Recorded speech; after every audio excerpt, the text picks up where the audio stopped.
Welcome to the world of Jones Knows. Not all laminates are created equal. I'm going to show you how to make quick work out of difficult laminate flooring. Today on Jones Knows. It's so beautiful, you and me. We meant to be. Hi, if you're new to the channel, my name is Tim, and as usual, helping me in the videos are my sons Tristan and Hunter.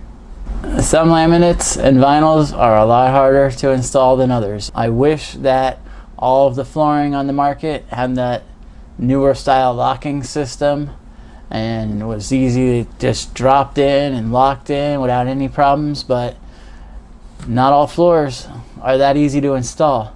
Today I'm going to show you how to install laminate that doesn't have that new drop-in and locking system, and we're going to go with a little bit different technique.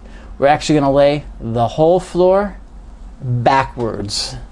Yep, backwards. No, I'm not going crazy. There's a method to my madness here. The big tongue that you normally face away from the floor is the fragile tongue. If I have to hit that tongue with my mallet, I'm going to break it really easy. So by laying the floor backwards, I have a smaller, more durable tongue sticking out, and I can hit it almost as hard as I want with my mallet without doing any damage. So without any further ado, let's hit it. So it's time to get this party started. 3 rooms of laminate. We have carpet to still remove in my room here. This will be Hunter's room. The 3rd room here is my son Tristan's, but we're going to be focusing on my room. So when I'm removing the tack strips, I use a hammer pry bar, and you want to hit the pry bar into the tack strip on the spots where the nail is going into the floor. Door jamb time. A scrap piece of padding with a flooring board on it will give us the correct height, which we could run our oscillating saw across, and that's how we cut our jamb. We always want to cut the baseboard just past the jamb in order to make our jamb cut a little bit easier to install. And I even like to use the oscillating saw to help knock those pieces we cut out. And whatever's left, the pry bar will help us remove. Padding's pretty simple to install. Just roll it out with the vapor barrier side down, and most padding will have a tape joint to help hold it together. You can trim it at the walls with a utility knife, and then you're ready to install your floor. Keep in mind with the padding, it's important not to overlap it. Padding should run next to each other, but not on top of the previous piece of padding. We'll be making our end cuts today with a bullet laminate cutter, but you can also use a chop saw. But the advantage to using a bullet laminate cutter is it's dustless, which means I'm not breathing in or cleaning up sawdust. We're going to start out by making 4 or 5 starting boards. Keep in mind we want our joints at least 8 to 12 inches apart, so adjust your cuts accordingly. We'll be making the rest of our cuts with a table saw today. We chose the starting spot at the doorway here because it's a lot easier to make our first boards go under the door jamb than it is to make our last ending rows at the door jamb. So keep that in mind. If you can ever start at a door jamb, it's a lot easier than having to cut into one. So we're going to be putting a T-molding as a transition between the laminate and the tile. We'll still need to cut a 2-inch wide piece of laminate to go under the door jamb, which isn't too hard. We do want to notch it on both ends. Now, the reason I started at the door jamb, as you can see, once we make our cut, we're able to pull the floor out, attach the piece, and then slide it right back under. And that's the advantage of starting at the door jamb. It's a lot easier to install pieces like this. Now once we have it slid back under, I'll take my oscillating and cut that piece of tongue that I forgot to cut originally off. This way it's nice to have an oscillating saw. You notice our line that we put initially? That is exactly where we wanted that board to go under the door jamb. Now it's just laying our first few rows so we get off to a good start. So I chose to put the big tongue facing the wall and the small tongue facing towards me on the long joint so that I can hit it as hard as I want with my mallet basically and not damage that fragile big tongue. I will also put a couple end joints together initially when I first start out here and install 2 or 3 boards at once as whole rows basically. Couple of reasons why I chose to do the floor in reverse is Number one, it allowed me to start at the front door to the room, and it allowed me to start off the bathroom by laying it out this way. But the main reason I chose to do it this way is the fact that I like to hit on the smaller tongue with these end locking floors where they don't have the drop-in lock system. It allows me to hit the boards basically almost as hard as I want and not have to worry about breaking that fragile big tongue. So notice what I like to do is hook in the end joint first and then start tapping the long joint in from the opposite end to middle area of the board. Not the end where I hooked the end joint in, but from the opposite end and work my way towards where I hooked that end joint together. So by tapping it in like this from the opposite end of the board back towards the end joint I just installed, it prevents joints from opening up. Now, it's just a matter of repeating this process. There's plenty of different methods for installing floors like this. I used to, for years, go ahead and install the long joint, and then you with a tapping block tap the end joint closed. But I noticed with some of these thicker floors that don't slide that easy, that tapping block did damage some of the end joints on the floors. It all depends on the floor you're installing and how you want to install it. There's no wrong or right way for installing these floors. It's just the way that works best for your individual situation and the kind of product that you're installing. So I've had a lot of guys work for me over the years that would love this method because they, a lot of installers like myself, we like to use our mallets when we install wood, laminate, any type of floors. It's the best tool for installing flooring, and this was a popular choice amongst installers because they could hit smaller tongue without damaging the boards. And it took me a while to come on board with it, I'll admit. I used to love tapping blocks, but I realized it had a lot of benefits and caused me not to damage any floors. Another nice benefit to this method is you don't have to use any kind of pull bar when you get to the wall. By installing the end joint and then working from left to right, it eliminates that extra step of using the pull bar because the end joint is already closed once you're done installing the board. And I demonstrate that here as I install all the end boards in these rows without using a pull bar.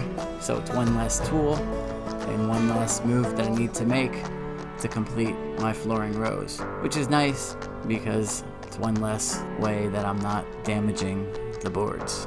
Now there are going to be times when you want to tap a board, so if I do use a tapping type block, a lot of times I just like to use a scrap piece of flooring like you'll notice me doing in the video, and using that as my tapping block to hit that into the floor without damaging it. Sometimes tapping blocks can really do more damage than they're worth, and a lot of times you don't even notice the damage until after the floor is complete, and then you'll see a spot in the middle of the floor where you have a raised area or a broken end of the board that you didn't notice until you saw the light hit it at a different angle.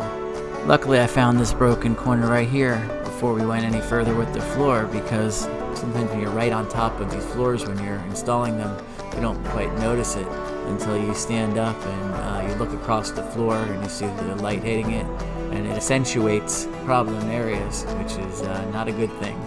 So you learn from your mistakes and from other people's mistakes that you see when you're called out to fix floors. And I've seen plenty of damage over the years from technicians and homeowners installing floors and not being careful when they put them in. I like to think that every floor has a way that it's meant to be installed, or has a way that it installs best. The hard part, especially for homeowners and even some younger installers, is identifying which installation method is going to work best with the floor you're installing that day. So now we're down to the home stretch. My favorite, last rows. And here's a little trick I'd like to show you, how to do last rows without using a tape measure. So let's take the board that we want to cut and put it on top of the last completed row. I actually like to line up almost the whole row basically that we want to cut and put it on top of the last row. And then I'll take a full board that I'll use as a marking board, and I will just run it along the wall, and as I run it along the wall, trace where it connects to the board. And that line that it puts on the board is exactly where I need to cut now. Now we'll just take our boards and bring them out to our table saw and just run them through the saw, cutting on the line that we put on them. And now, once we're done with that, they'll be ready to be installed. Now it's just a matter of taking our boards with the help of a pry bar and installing them along the wall, using the pry bar to help lock them into place. And now the floor is complete. Let's take a look at the completed project. We have a 12mm laminate floor over concrete with the standard padding underneath. We have T-moldings in our doorways, and we finished it off with a 1/4 round. Unfortunately, the homeowner purchased this 1/4 round unprimed, so she does have a little work to do priming it and then painting it. I prefer to work with the primed 1/4 round, but it's not my call. If you'd like to learn how to do 1/4 round, be sure to check out my 1/4 round videos where I show you how to do 1/4 round without the use of a saw. Yep, you heard me right. No saw 1/4 round in a fraction of the time that it would take to do 1/4 round with a saw. At the end of the day, I think this floor came out really good. It's definitely not my favorite floor to install. It required a lot more work than most of the laminate floors that have that nice, easy drop-in lock system. But that doesn't affect the quality or the look of the floor. With all the different types of floors, from laminate to vinyl and wood, and all the different types of locking systems that they all have, it gets pretty confusing, and there's not one set guide that explains it all to people. It's just one of those things you learn over the years, and unfortunately, if you're just doing a project in your home, there's no really way to get that experience. So hopefully by presenting it in videos like this, you can educate homeowners and younger installers alike. So that was a lot of work today. Let me tell you, my sons, you notice my son Hunter doing the trim. He finished his room ahead of me, of course. He's getting pretty fast, but I did have the bigger room. Tristan will say he had the bigger room, but I measured and mine is 2 feet bigger than his, so I win on a technicality. But we all worked really hard. The floor came out really good. Just because it has an older locking system doesn't take away from the way the floor looks or the way it performs, as long as you install it properly. A lot of people would struggle with this floor. It's not the easiest floor to install, and a lot of times when you buy a floor, you don't realize what kind of locking system it even has on it. So if you thought this was a lot of work and you don't want to install a floor where you have to hit it like this, make sure you buy a floor with the end drop-in lock system. If not, you really have to work twice as hard. I could have laid this floor with the other locking system in 1/3 of the time, probably under 2 hours, and instead this room took me maybe 3 to 4 hours to lay.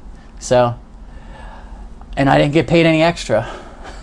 If I was a homeowner, it probably would have taken even longer than that.